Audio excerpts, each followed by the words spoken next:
Ito po. Pero di ba may trabaho ka na? Bakit ka pa mag-a-apply sa iba? Part-time lang yung in-applyan ko. Kaya pwede ko siya isabay dun sa isa ko pang trabaho. Tsaka alam mo, Joel, ang dami na talaga namin gastusin sa bahay. Lalo na ngayon, madadagdagan pa kami. Tsaka gusto ko rin naman makita ni nanay na may silbi din naman ako, diba? Ay, ito pa. Alam mo, Joel, kaya ko rin naman yung mga ginagawa ni Ate Grace dati.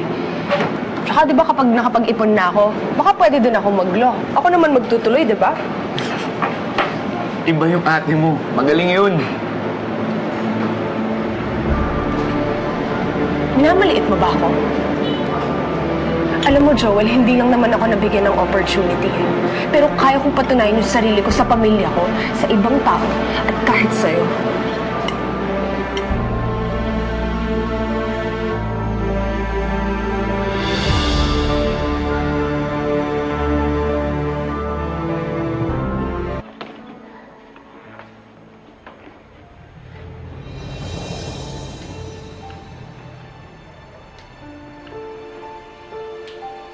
Nay?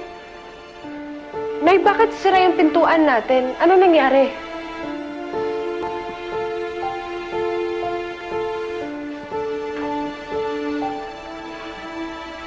Nagtatanong ka pa?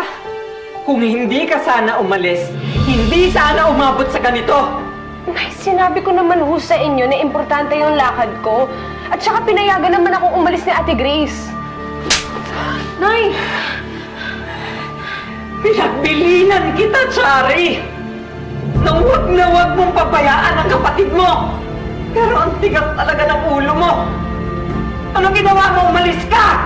Sana kung nandito ka at hindi mo siya pinabayaan, hindi sana nakunan ng kapatid mo!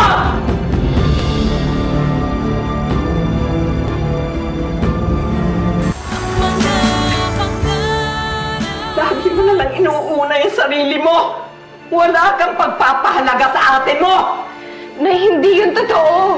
Hindi nyo nga alam kung ano yung inasikaso ko ngayon eh! Sige nga! Sige nga! Sabihin mo sa akin kung ano yung pinaka-importante na yon!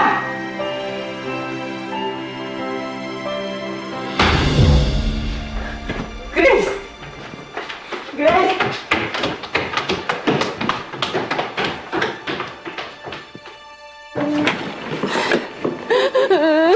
Grace!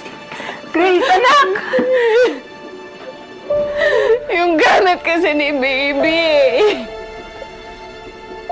Para saan pa lahat ng to kung wala na yung anak ko? Para saan pa na inayos ko to, iningatan? Ay, akala ko may susuot ko to sa kanya. Akala ko mapagtitimpla ko siya ng gatas. Mahihelip para makatulog. Na-imagine ko na yung tawa niya. Yung magiging iyak niya.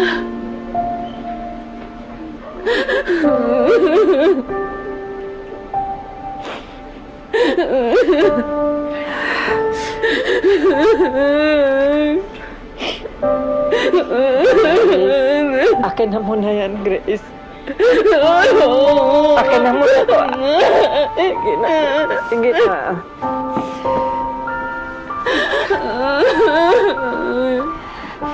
Yun na muna yan.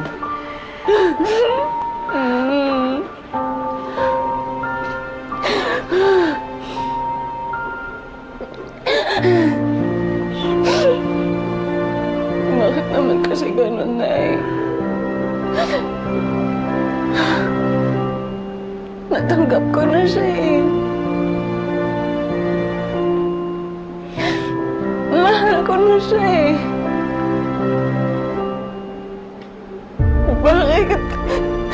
Bakit kailangan ba niyang mamatay?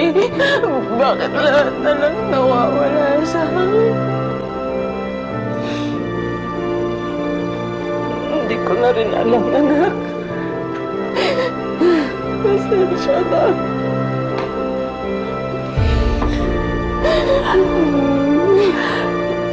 pwede lang akuin ko ang lahat ng sakit na nararamdaman ko, ginawa ko na. Pwede lang.